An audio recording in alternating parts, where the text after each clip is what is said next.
Welcome back. PCB की बात करते हैं और पीसीबी की सबसे बड़ी कुर्सी, इसकी जंग में एक तेजी नजर आ रही है। नून लीग और पीपल्स पार्टी लग ये रहा है कि आमने सामने आ गए हैं, अपने अपने उम्मीदवार मैदान में उतार दिए हैं। वजीर आजम पाकिस्तान शहबाज शरीफ साहब ने नजम सेठी को चेयरमैन के ओहदे के लिए नामजद कर दिया है, जबकि पीपल्स पार्टी साबिक चेयरमैन ज़का अशरफ को लाना चाहती है और उन्हें वफाकी वजीर एहसान मजारी साहब की खुसूसी हिमायत हासिल है। इतलात तो ये भी है कि पीपल्स पार्टी हर हाल में अपने उम्मीदवार की तकर्री चाहती है और ऐसा ना होने की सूरत में भरपूर मज़ामत भी हो सकती है। इस वक्त सीनियर स्पोर्ट्स जर्नलिस्ट और तज्ज़िया माजिद भट्टी साहब साथ मौजूद हैं, उनसे तज्ज़िया लेते हैं। भट्टी साहब, सलाम, जानना चाहते हैं आपसे, आपके पास क्या इत्तलात हैं? पीपल्स पार्टी और नून लीग की आपस की जंग की खबरें आ रही हैं इस एक कुर्सी को लेकर, लगता क्या है, किसका पलड़ा भारी नजर आ रहा है आपको? जी वालेकुम अस्सलाम शोएब, देखें इस वक्त पाकिस्तान क्रिकेट ऐसे स्टेज पे खड़ा हुआ है कि जबकि हम एशिया कप और वर्ल्ड कप के मामले पर भारतीय क्रिकेट बोर्ड और इंटरनेशनल क्रिकेट काउंसिल से लड़ाई लड़ रहे हैं, लेकिन हमारा अपना हाउस इन ऑर्डर नहीं है। जो हमारी कोalition गवर्नमेंट है पीडीएम की, उनमें पीसीबी की जो चेयरमैनशिप की कुर्सी है, इसकी लड़ाई चल रही है। देखें, एहसान मजारी साहब मिनिस्टर हैं, with all due respect to Mazari साहब, कि अगर वो ज़का अशरफ को बनवाना चाहते हैं पीसीबी का चेयरमैन, तो जरदारी साहब या बिलावल भुट्टो साहब प्राइम मिनिस्टर से बात करें, जो पीसीबी के पेट्रन हैं। बिल्कुल सिंपल फार्मूला है, प्राइम मिनिस्टर की तरफ से सेठी साहब का नाम वापस लेकर ज़का अशरफ साहब का नाम चला जाएगा। लेकिन जिस तरह मजारी साहब मीडिया में जाकर ये जंग लड़ रहे हैं, देखिए आईसीसी का अपना प्रोटोकॉल है, आईसीसी का अपना आइन है। अगर आईसीसी को कहीं ये शक पड़ गया कि पाकिस्तान में गवर्नमेंट का इंटरफेरेंस है पीसीबी के मामलात पर, देखिए पीसीबी ऑटोनोमस बॉडी है जो ना टैक्स पेयर के पैसों से चलती है और ना गवर्नमेंट से ग्रांट लेती है। इंडिपेंडेंट तकरीबन $13 मिलियन सालाना आईसीसी ग्रांट देता है पीसीबी को। तो लिहाजा आईसीसी का जो प्रोटोकॉल है उसके मुताबिक गवर्नमेंट की इंटरफेरेंस नहीं होनी चाहिए। भट्टी साहब, इस पर जरूर मैं जानना चाहूंगा आपसे, फिर तरीकेकार होता क्या? चूंकि आप खुद कह रहे हैं इंडिपेंडेंट है, टैक्स पेयर पर नहीं चलता, तो ऐसे में हुकूमत का क्या इसमें रोल होता है तकर्री में?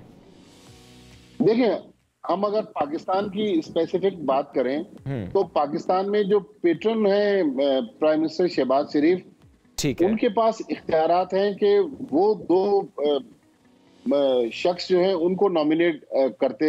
मिसाल के तौर पर जो अभी तक नाम सामने आ रहे हैं, परसों जब सेठी साहब ने शहबाज शरीफ साहब से मुलाकात की थी, उसके बाद दावा किया था कि नजम सेठी और मुस्तफा रमदे ये वो दो अशखास हैं जिनको प्राइम मिनिस्टर बहुत जल्द नॉमिनेट कर देंगे।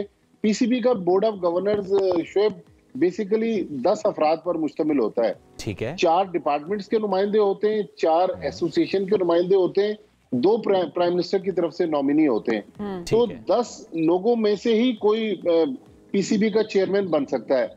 तो जो प्रोटोकॉल है वो बिल्कुल सिंपल है कि प्राइम मिनिस्टर अगर नजम सेठी को नॉमिनेट करते हैं, और नजम सेठी जाहिर है हैवीवेट है, आपको पता है कि बहुत बड़े सहाफी हैं, बहुत बड़े तज्जिया निगार हैं, पावर कॉरिडोर में सेठी साहब का नाम आता है। लेकिन अगर कहीं आईसीसी को ये शक हो गया, और माजी में श्रीलंका, जिम्बाब्वे और नेपाल के बोर्ड जो हैं वो इसी तरह के मामलात पर उन पर भी पाबंदी लग चुकी है, तो पाकिस्तान की आईसीसी में रुकनियत भी मुअत्तल हो सकती है, और ये जो $13 मिलियन की सालाना ग्रांट है इससे भी महरूम हो सकते हैं। तो मेरे ख्याल में जरदारी साहब और शहबाज शरीफ साहब आपस में बैठकर इस मामले को तय कर लें कि कौन पीसीबी का चेयरमैन बनना चाहता है। अगर पीपीपी चाहती है कि उनका जो नुमाइंदा जो है वो पीसीबी का चेयरमैन बने तो बन जाए, लेकिन ऐसे मौके पर जबकि हम इतनी बड़ी लड़ाई लड़ रहे हैं कि एशिया कप पाकिस्तान में हो जाए, पाकिस्तान वर्ल्ड कप के बॉयकॉट की धमकी दे रहा है,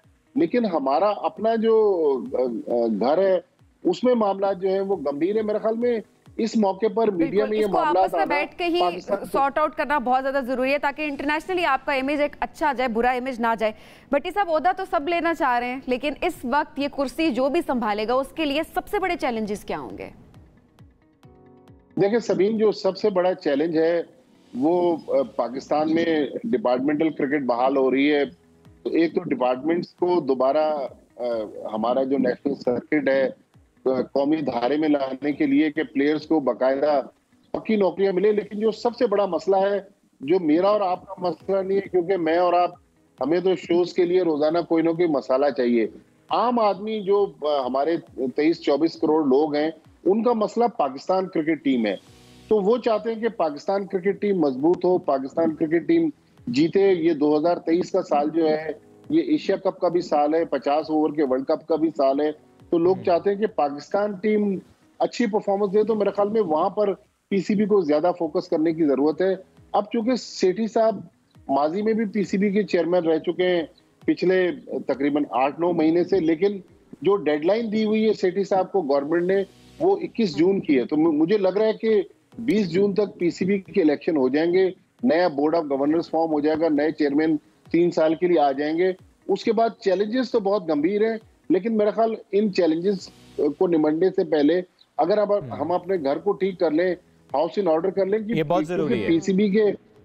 पीसीबी के बहुत सारे मामला जो है वो लोकली और इंटरनेशनली काफी गंभीर है, जिन पर फौरी तौर पर काम करने की जरूरत है। और ये बहुत अहम बात इससे पहले भी आपने की कि मीडिया में भी इस पर ज़्यादा बात नहीं होनी चाहिए, तो इसलिए हम भी अपने कमेंट्स थोड़े से रिजर्व रखते हैं। चूंकि ज़ाहिर है अगर आईसीसी को ये वाकई आपने दुरुस्त का भिनक पड़ गई, तो फिर उससे पीसीबी पर का खासा जो है मसला हो सकता है। इंडिपेंडेंट ये बॉडी है।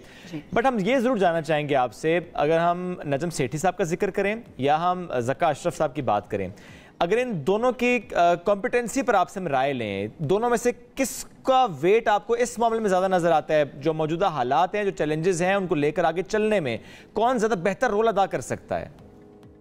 मेरे ख्याल में देखें, माजी में ज़का अशरफ साहब ने भी बहुत अच्छे काम किए। ये जो पीएसएल का क्रेडिट लोग नजम सेठी साहब को देते हैं, ये पीएसएल का प्रोजेक्ट बेसिकली ज़का अशरफ के दौर में शुरू हुआ था।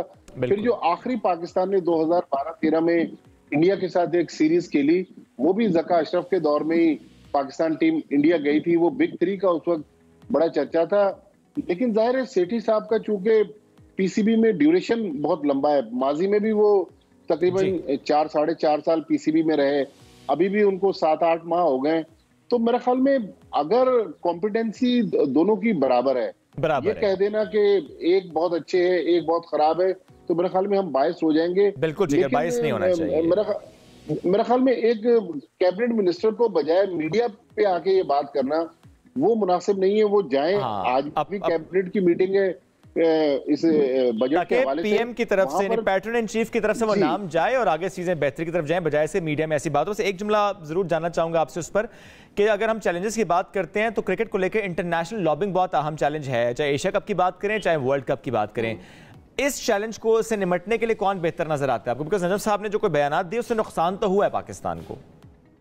देखें, ये जो तलखी आई है पाकिस्तान और भारत के मामला पे, इसमें नजम सेठी साहब ने जो तकरीबन 2 वीक पहले जो series of interviews Indian channels पर और इंडियन यूट्यूबर्स को दिए, उससे तलखी ज्यादा आई है। बिल्कुल। तो मेरे ख्याल में इसके बावजूद नजम सेठी साहब जो है, क्योंकि अभी इस सारे मामले को देख रहे हैं, नेगोशिएट भी कर रहे हैं, तो वो मुझे लग रहा है कि कर पाएंगे। साहब को मौका मिल जी तो वो मेरे ख्याल में मुनासिब मुझे मुनासिब होगा। बिल्कुल ठीक है। भट्टी साहब बहुत शुक्रिया, साथ मौजूद थे, तज्जिया अपना दे रहे थे, नाज़बात खेल की कर रहे थे, लेकिन कल दोबारा हाजिर होंगे, रादर मंडे को दोबारा हाजिर होंगे नए मौज़ूआत के साथ। आज इस दुआ इस उम्मीद के साथ कि जब बजट आए, अवाम जो उम्मीद लगा बैठी है किसी उम्मीद पर पानी ना फिरे। ये मुश्किल हालात जरूर हैं, लेकिन फिर भी हुकूमत से उम्मीदें अवाम की हैं। दोबारा मुलाकात मंडे को, ख्याल रखिए, अल्लाह हाफिज़।